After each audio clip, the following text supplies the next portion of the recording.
Antes de comenzar, no olvides suscribirte a nuestro canal de YouTube y activar la campana para recibir notificaciones. Hace años escuché que Jesús andaba yo en un barco. Y al mirar a la cruz yo entiendo el amor. En el mundo feliz reinaron por. Andaba yo en un barco.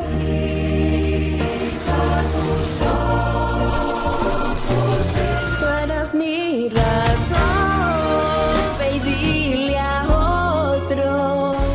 Tú eres mi razón de cantar, Señor.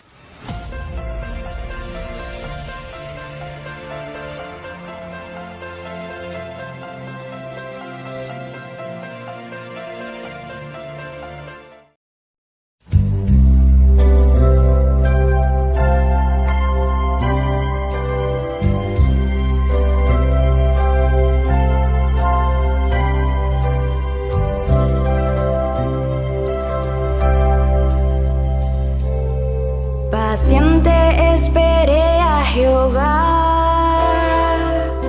a mí se inclinó y oyó mi clamor del pozo de desesperación, del lodo del fango me hizo sacar, sobre peñas puso mis pies y mis pasos enderezó, puso luego en mi boca nueva canción, alabanza a nuestro Dios.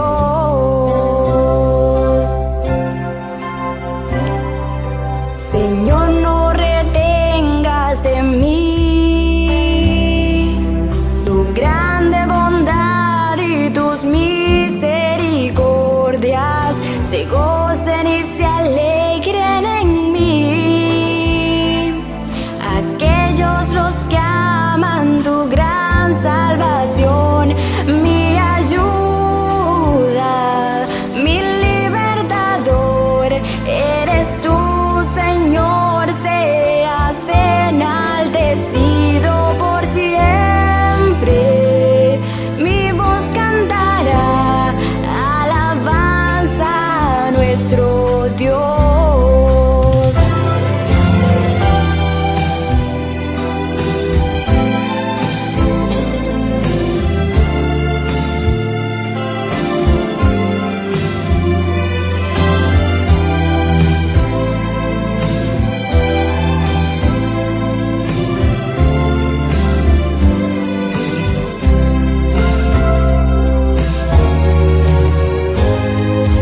Señor, no retengas de mí tu grande bondad y tus misericordias se gocen y se alegren en ti. Aquellos los que aman tu gran salvación, mi ayuda, mi libertador, eres tú, Señor, seas enaltecido por siempre. Mi voz cantará alabanza a nuestro Dios. Sobre peñas puso mis pies y mis pasos enderezó, puso luego en mi boca nueva canción, alabanza a nuestro Dios, alabanza a nuestro Dios, alabanza a nuestro Dios.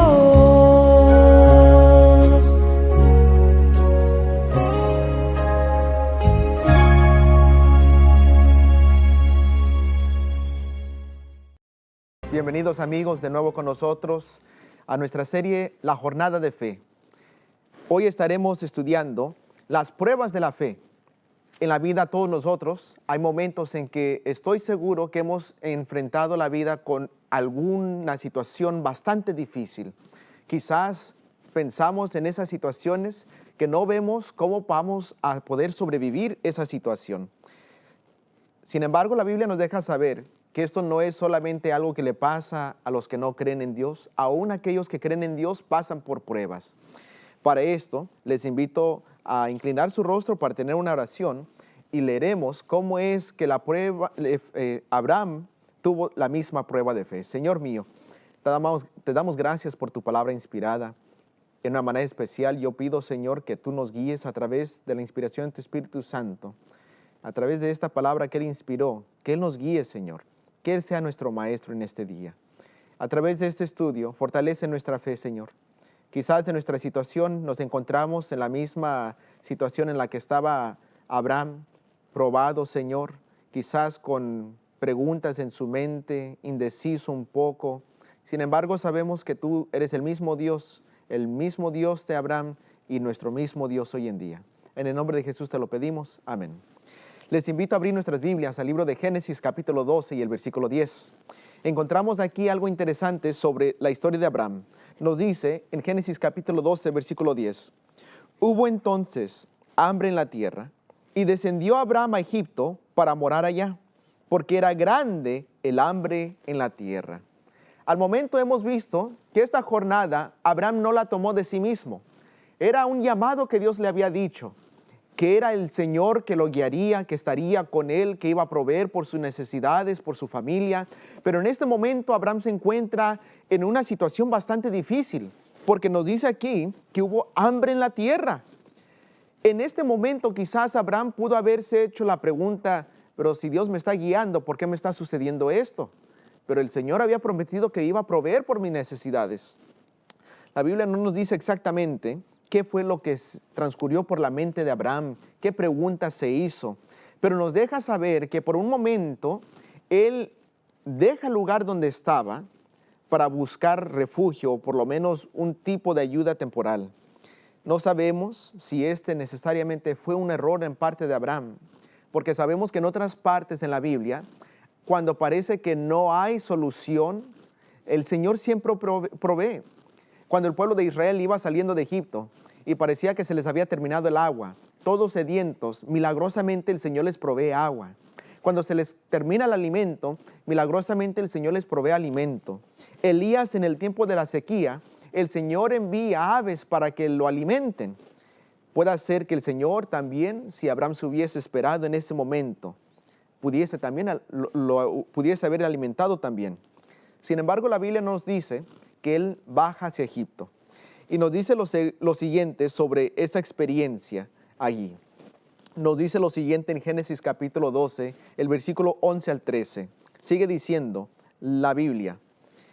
Y aconteció que cuando estaba para entrar en Egipto, dijo a Sara su mujer, he aquí, ahora conozco que eres mujer de hermoso aspecto. Y cuando te vean los egipcios, dirán, su mujer es,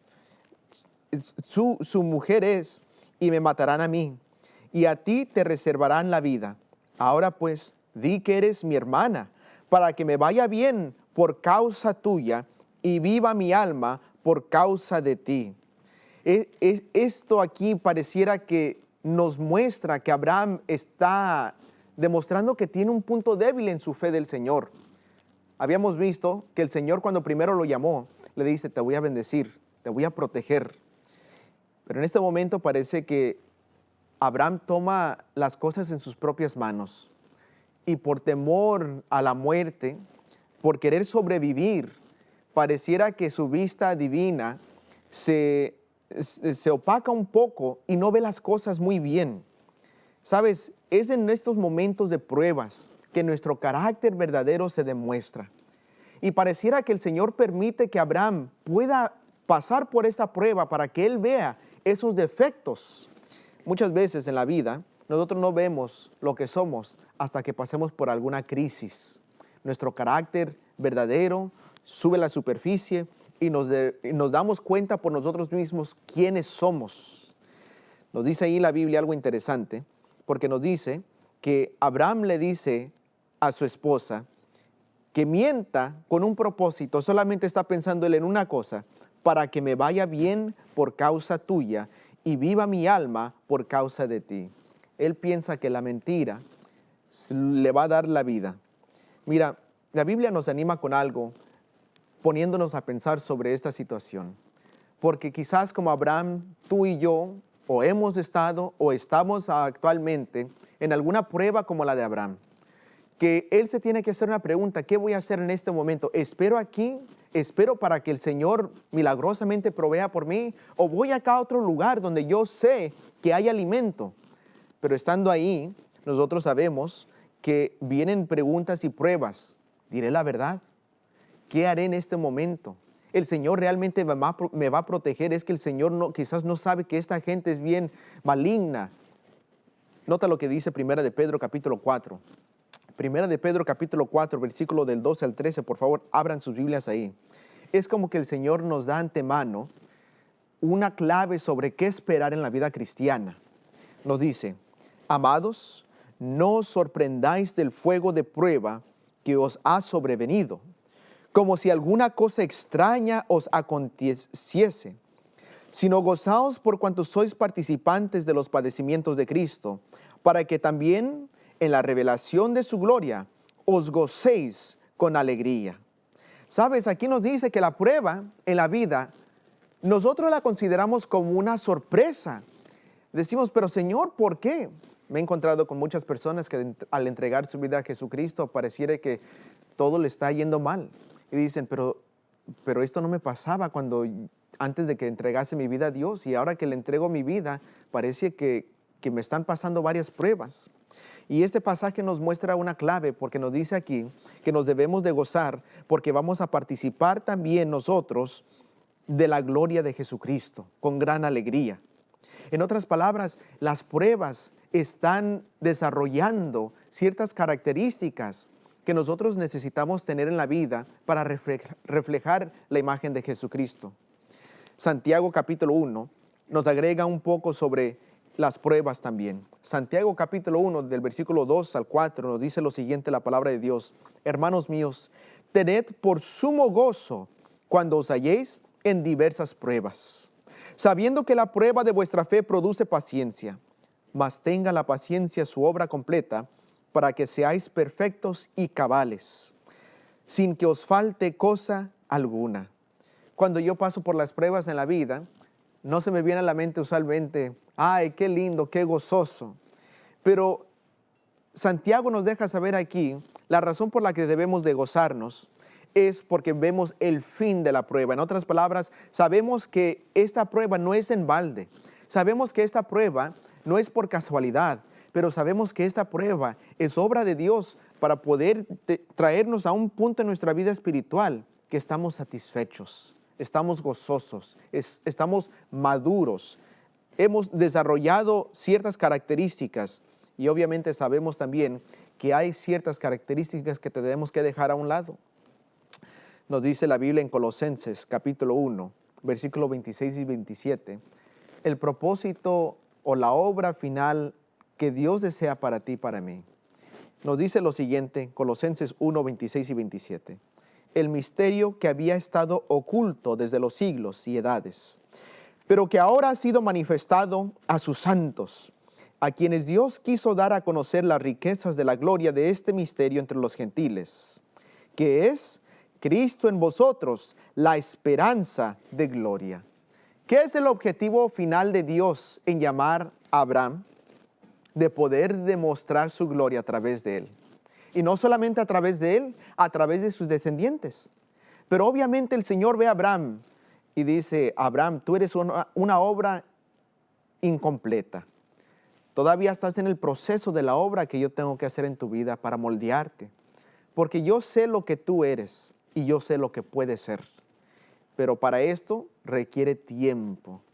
El ser humano le gustan las cosas instantáneamente, rápidas. Recuerdo cuando era pequeño, a mí me encantaban las sopas de vaso, las sopas Maruchan, como se llaman acá. Uno le ponía agua caliente o lo ponía en el microondas y en menos de 3 minutos ya estaba la sopita. Quizás a veces no nos da tiempo de cocinar y es más rápido ordenar algo. Pero cuando se tiene que ver con lo espiritual, toma tiempo. Toma tiempo. Y a veces toma mucho más tiempo de lo que esperamos. Y el Señor tiene todo el tiempo del mundo con nosotros. Y nos dice lo siguiente, esta cita, de un libro muy lindo que se llama Patriarcas y Profetas, comentando sobre la vida de Abraham y sobre esta misma experiencia que estamos estudiando. Nos dice lo siguiente, Patriarcas y Profetas, página 122, nos dice, Dios probó siempre a su pueblo en el crisol de la aflicción. Es en el fuego del crisol donde la escoria se separa del oro puro del carácter cristiano. Jesús vigila la prueba. Él sabe que se necesita para purificar el precioso metal, a fin de que refleje la luz de su amor. Es mediante las pruebas estrictas y reveladoras como Dios disciplina a sus siervos. Él ve que algunos tienen aptitudes que pueden usarse en el progreso de su obra y los somete a pruebas. En su providencia, los coloca en situaciones que prueban su carácter y revelan defectos y debilidades que están ocultos para ellos mismos. Les da la oportunidad de corregir estos defectos y de prepararse para su servicio. Les muestra sus propias debilidades y les enseña a depender de Él, pues Él es su única ayuda y salvaguardia. Así se alcanza su propósito. Son educados, adiestrados, disciplinados y preparados para cumplir el gran propósito para el cual recibieron sus capacidades. Cuando Dios los llama a obrar, están listos y los ángeles pueden ayudarles en la obra que debe hacerse en la tierra. Esta cita yo creo que explica todo mucho mejor que lo que yo había dicho, pero nos muestra algunas cosas muy claves y eso es la razón por la que el Señor permite esto. Es para que tú y yo podamos corregir ciertos defectos que tengamos. Porque el Señor tiene una obra mayor para ti. Y Él sabe que aún necesitas corregir ciertas cosas. Pero nos deja saber que no nos deja solos. Porque Él envía a sus ángeles para ayudarnos. Sabes, a mí me gusta pensar que si el Señor toma tiempo con nosotros, es porque no eres una basura. Es porque no eres una piedra que no tiene valor. Al contrario, es porque eres valioso que Él toma tiempo contigo. Es porque hay algo dentro de ti, talentos que tú tienes para desarrollar, que el Señor ve que a través de estas pruebas serás aún más útil para su obra. En otras palabras, el Señor permite que esto le pasase a Abraham con un propósito en mente. Sigamos leyendo lo que nos dice el libro de Génesis capítulo 12, versículo 14, en la historia que hemos estado estudiando sobre Abraham. ¿Qué sucede una vez del acuerdo que llega con su esposa de que ella miente para poder salvar la vida de Abraham? Génesis capítulo 12, versículo 14 al 20, nos dice la Biblia. Y aconteció que cuando entró Abraham en Egipto, los egipcios vieron que la mujer era hermosa en gran manera. También la vieron los príncipes de Faraón y la alabaron delante de él. Y fue llevada la mujer a casa de Faraón, e hizo bien a Abraham por causa de ella. Y él tuvo ovejas, vacas, asnos, siervos, criadas, asnas y camellos. Mas Jehová hirió a Faraón y a su casa con grandes plagas, por causa de Sarai, mujer de Abraham. Entonces Faraón llamó a Abraham y le dijo, ¿qué es esto que has hecho conmigo? ¿Por qué no me declaraste que era tu mujer?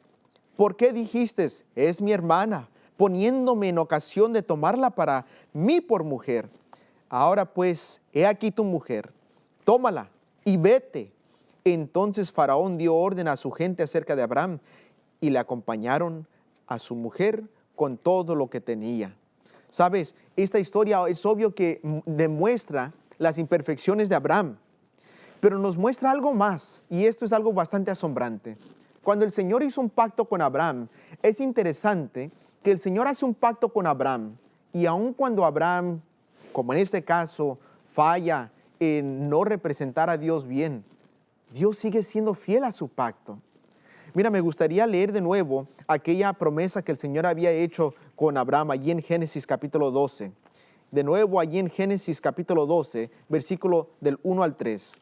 porque en este momento pareciese que Abraham se olvidó de la promesa que el Señor le había hecho. Nota lo que nos dice allí Génesis 12 del 1 al 3, lo siguiente. Pero Jehová había dicho a Abraham, vete de tu tierra y de tu parentela, de la casa de tu padre a la tierra que te mostraré. Haré de ti una nación grande y te bendeciré, y engrandeceré tu nombre y serás bendición. Bendeciré a los que te bendijeren, y a los que te maldijeren maldeciré, y serán benditas en ti todas las familias de la tierra. Esta promesa claramente le dice a Abraham desde un principio, Abraham, yo te voy a bendecir. Si alguien te quiere hacer daño, si alguien te quiere maldecir, no te preocupes, yo me haré cargo de ellos. Mira, esta historia me hubiese gustado pensar que aquí es donde Abraham aprendió su lección, pero a la vez la Biblia graba estas experiencias para mostrarnos a nosotros, animarnos que así como nosotros también pasamos por las pruebas más de una vez cometiendo el mismo error, los personajes en la Biblia a veces también hicieron lo mismo, porque pareciera que Abraham iba a aprender, pero nos dice en Génesis capítulo 20 que Abraham comete el mismo error de nuevo. Génesis capítulo 20, del versículo 1 al 13, vamos a leer toda la experiencia que él toma, que pareciera casi idéntica a lo que acabamos de leer. Porque la historia anterior no nos muestra cómo supo Faraón que Sarai era hermana de Abraham. Y tampoco nos muestra necesariamente por qué Abraham le dijo a Sara que mintiera. ¿Qué pensaba él necesariamente de los egipcios? Sí tenía temor de su vida, pero ¿por qué? ¿Qué evidencia tenían ellos para darle? Nota lo que nos dice Génesis capítulo 20 del 1 al 13 lo siguiente. De allí partió Abraham a la tierra del Negev y acampó entre Cades y Sur y habitó como forastero en Gerar. Y dijo Abraham a Sara su mujer, es mi hermana. Y Abimelech, rey de Gerar, envió y tomó a Sara. Pero Dios vino a Abimelech en sueños de noche y le dijo, he aquí, muerto eres a causa de la mujer que has tomado, la cual es casada con marido. Mas Abimelech no se había llegado a ella y dijo, Señor, matarás también al inocente. ¿No me dijo él, mi hermana es? Y ella también dijo, es mi hermano. Con sencillez de mi corazón y con limpieza de mis manos he hecho esto. Y le dijo Dios en sueños, yo también sé que con integridad de tu corazón has hecho esto. Y yo también te detuve de pecar contra mí. Y así no te permití que la tocases. Ahora pues, devuelve a la mujer a su marido, porque es profeta y orará por ti y vivirás. Y no la devolvieres, sabe que de cierto morirás tú y todos los tuyos. Entonces Abimelech se levantó de mañana y llamó a todos sus siervos y dijo a todas estas palabras en los oídos de ellos, y temieron los hombres en gran manera. Después llamó a Abimelech a Abraham y le dijo, ¿qué nos has hecho? ¿En qué pequé yo contra ti? ¿Qué has traído sobre mí, sobre mi reino, tan grande pecado? Lo que no debiste hacer, has hecho conmigo. Dijo también Abimelech a Abraham, ¿qué pensabas? ¿Para qué hiciste esto? Y Abraham respondió, porque dije a mí mismo, ciertamente no hay temor de Dios en este lugar, y me matarán por causa de mi mujer. Y a la verdad también es mi hermana, hija de mi padre, mas no hija de mi madre, y la tomé por mujer. Y cuando Dios me hizo salir errante de la casa de mi padre, yo le dije, esta es la merced que tú harás conmigo, que en todos los lugares a donde lleguemos digas de mí, mi hermano es. ¿Cuándo fue que Abraham le dijo a su esposa que dijera esa mentira? Dice allí, como leímos, y cuando Dios me hizo salir errante de la casa de mi padre. En el mismo momento que Dios le dice, Abraham, yo te voy a bendecir, y si alguien desea maldecirte, yo los voy a maldecir. En ese momento pareciese como que Abraham no captó completamente esa promesa. No sé si fue que no la captó o no creyó plenamente en Dios en ese momento sobre esa promesa. Entonces él toma las cosas en sus manos y dice, Señor, mira mi amor, tú di que tú eres mi hermana para que no nos maten. ¿Y por qué razón? Abraham, él temía de la gente. Él decía, la gente de aquí no teme a Dios. ¿Sabe? Esta historia nos enseña varias lecciones. Una de ellas es, O sea, hay personas temerosas de Dios, que quizás tú no sabes que ellos son temerosos de Dios, pero son temerosos de Dios. Pareciera que lo mismo que Dios hizo con Abimelech en prevenir que él pecara, lo mismo hizo con Faraón, mostrándole que ella realmente era esposa de alguien más. Muchas veces nosotros quizás miramos a alguien en su apariencia, quizás en el vecindario donde ellos viven, de qué familia son, y pensamos lo peor de ellos. Pero Dios quiere dejarte saber que ellos también son hijos de Él. Y hay personas temerosas también de Él, que de todo corazón desean servirle con el conocimiento que ellos tienen de Dios. Y Abraham hizo el error de pensar que todos eran gente que no temía a Dios. Sin embargo, aquí el Señor le muestra que no es así. Otra lección de esta historia es que Abraham dice la verdad, pero está mezclada con la mentira. Porque allí mismo le confesa a Abimelech: a la verdad también es mi hermana, hija de mi padre, mas no hija de mi madre, y la tomé por mujer. En la vida quizás nosotros digamos, bueno, estoy diciendo la verdad. No completamente, pero estoy diciendo parte de la verdad como Abraham. Sin embargo, ante los ojos de Dios, eso aún es mentira. Es mentira. En nuestros trámites con los demás, en cómo es que nosotros compartimos la verdad, tiene que ser una verdad completa. No intentar de engañar a la gente, porque aquí Abraham, lo que hace es intentar de engañar a Abimelech. Abraham nos muestra que él desconfió en los principios de Dios, que él toma la situación en sus propias manos, que él piensa lo peor de los demás y también que dice la verdad pero a medias, y una media verdad es una mentira completa. Sabes, la Biblia a nosotros nos da unas promesas muy lindas, porque quizás Abraham no viva hoy, pero su mismo Dios vive hoy. Y nosotros como seres humanos somos el mismo tipo de ser humano que Abraham. El Señor te llama con un objetivo y Él desea poder poner su imagen en ti de nuevo, desarrollar esa imagen a través del Espíritu Santo morando en ti. Sabemos que al principio fuimos creados a la imagen de Dios, sin embargo perdimos esa imagen.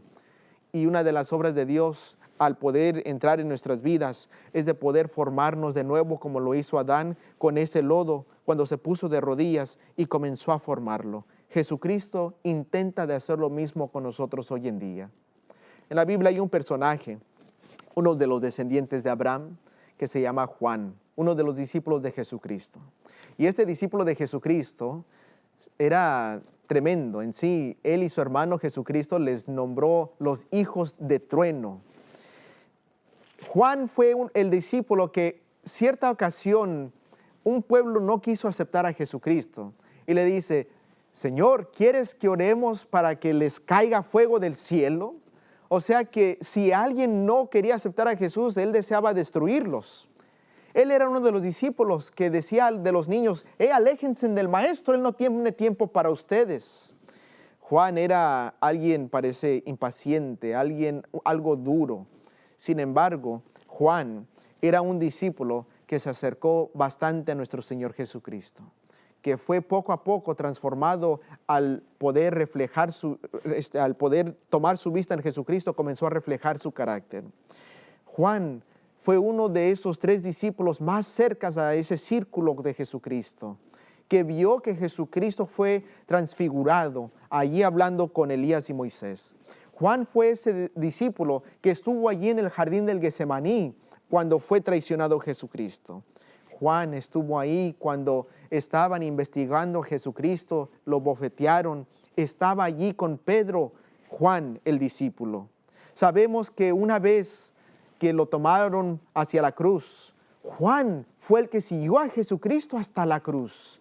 Estando allí en la cruz, le encomendó a Juan que se encargase de cuidar a su madre. Cuando los demás lo habían abandonado, Juan, aquel hijo de trueno, aquel discípulo que fue transformado, vio a Jesucristo. Cuando Jesucristo resucitó, él y Pedro corrieron hacia la tumba. Juan fue el que llegó allí primero de los 2 discípulos a la tumba. Cuando Jesucristo está antes de nuevo se le aparece a los discípulos, a Juan se dice: ¿qué si quiero que éste quede hasta que yo regrese? Fue a Juan el último discípulo que sobrevivió a los demás. El discípulo que vio la revelación de Jesucristo, escribió el libro de Apocalipsis. Juan fue transformado. Y ¿sabes qué? El Señor desea hacer lo mismo para ti y para mí. Que seamos transformados a su imagen. Desafortunadamente hay cosas en nuestras vidas a las que nos hemos aferrado, como en el caso de Abraham, que nos está debilitando en la obra de Dios, en seguirle, en ser más útil para Él. Hay cosas que el Señor dice, mira, tendré aún que ponerte por el fuego de la aflicción para que tú puedas reflejar mi carácter más claramente. Sabes, en la vida nosotros tenemos temor muchas veces. Temor en trámites con otras personas. Temor porque no sabemos cómo nos irá mañana. En el libro de Salmos capítulo 105, el versículo 14, se nos da una promesa relacionada en cómo fue que el Señor cuidaba siempre a sus seguidores. Salmos 105, versículo 14 nos dice, no consintió que nadie los agraviase, y por causa de ellos castigó a los reyes. No toquéis, dijo, a mis ungidos, ni hagáis mal a mis profetas. En la Biblia, esta promesa sucedió vez tras vez. Cuando quisieron hacerle daño a esos 3 hebreos que no se postraron ante el ídolo del rey, fueron tirados al horno de fuego, pero Jesucristo estuvo ahí y los libró. Cuando Daniel fue injustamente acusado por orar a otros dioses, al Dios del cielo, lo echaron al foso de los leones, pero el ángel de Jehová estaba allí cuidando de él. Y cuántas otras veces a través de la historia el pueblo de Dios ha sido protegido. Finalmente, me gustaría leer esta promesa en Salmos capítulo 34 y el versículo 7, que nos dice, el ángel de Jehová acampa alrededor de los que le temen y los defiende. Abraham en ese día, en vez de haber pensado de temor por su vida, debiese haber pensado mejor en la promesa de Dios, que Dios lo iba a defender, que Dios lo iba a proteger. ¿Sabes? Hoy en día, nosotros también podemos confiar en ese mismo Dios. A pesar de la prueba que tú pases, ten la certeza que el Señor tiene un objetivo en mente y tú puedes aferrarte a Él. Investiga tu vida en este momento y ponte a pensar, Señor, ¿qué defectos son aquellos que tengo que dejar a tus pies? Porque vamos nosotros en la jornada de fe y para eso hay que dejar ciertas cosas atrás. Dios te bendiga. Hemos llegado al final del programa del día de hoy, pero antes de despedirnos queremos invitarte a seguirnos en todas nuestras redes sociales, compartirlas con todos tus amigos. Recuerda buscarnos como Red Gala Estéreo.